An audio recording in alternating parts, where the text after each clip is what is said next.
Let's be honest, the thought of Alzheimer's, it can be really scary.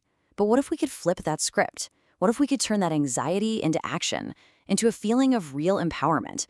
Well, today, we're going to dive into exactly that, the science behind building a stronger, more resilient, Alzheimer's-resistant brain. Oh man, we have all been there, right? You walk into a room full of purpose and then, poof, it's gone. Or maybe you can't quite place someone's name, or you wander around a parking lot trying to remember where you left the car. These moments are frustrating for sure, and for a lot of us, they spark this little flicker of panic. And that little bit of panic always leads to this one huge question. Is this just normal forgetting, a brain blip? Or is it the first sign of something much more serious? It's a question that deserves a really clear answer, and that's exactly what we're going to get into. Okay, so to tackle that question head on, we need to draw a very clear line in the sand. We've got to understand the critical difference between everyday forgetting and the specific symptoms of Alzheimer's, because they are not the same thing at all.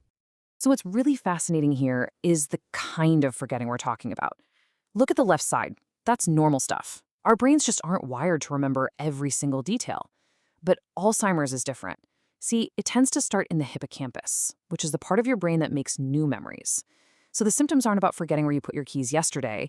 They're about forgetting what someone told you 2 minutes ago, or not being able to remember a really important event that just happened last week. It's a whole different ballgame. To really get that difference, we have to go even deeper.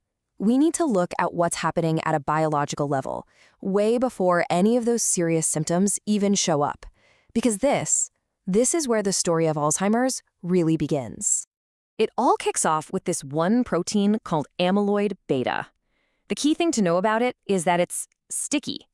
And over a long, long time, these little sticky proteins start to clump together in the brain, forming these things that scientists call amyloid plaques. Now, the biggest takeaway from this is that Alzheimer's doesn't just happen overnight. Not even close. This buildup of plaques happens silently over maybe 15 or even 20 years. And during that whole time, you are completely symptom-free.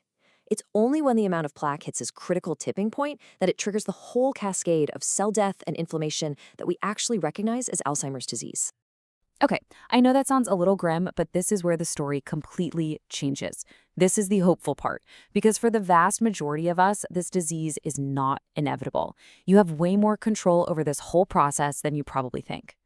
So I want you to really focus on this number right here, 2%. Only 2% of all Alzheimer's cases are 100% determined by your genes. For the other 98% of us, well, genetics might give you a little nudge in one direction, but it absolutely does not seal your fate. Alzheimer's is not your brain's destiny. Remember that 15 to 20-year period we just talked about? That's not a countdown to disaster. It's a window of opportunity.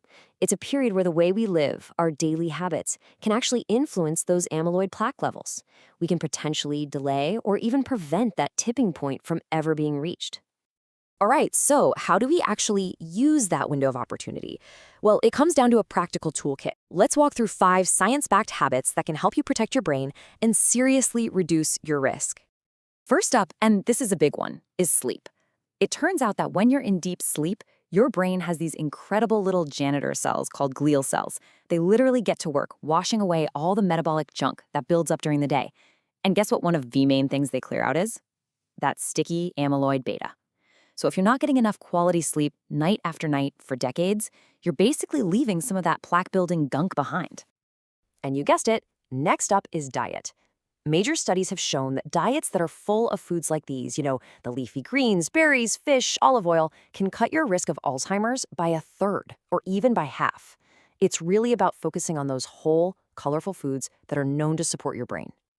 This quote just says it all, doesn't it? We don't have a magic pill yet, but we have something that's just as good: exercise. And we're not talking about running a marathon here. Just a brisk 30-minute walk, maybe 4 or 5 times a week, is enough to help decrease those amyloid plaque levels and slash your risk by up to 50%. I mean, that's a staggering benefit for such a simple habit. Habit number 4 is all about managing stress. See, when you're in a state of chronic stress, your body is flooded with the stress hormone cortisol, which is basically toxic for your brain. It literally shrinks your hippocampus. That's the same place Alzheimer's hits first. But the great news is that things like meditation, yoga, or even just that daily walk can bring your cortisol levels back down and actually help restore the size of your hippocampus. And that brings us to our final point, which might just be the most powerful defense you can possibly build. This is a strategy that can help you stay sharp even if some of those amyloid plaques have already started to form. It's something called cognitive reserve. Just think of it like a backup system for your brain.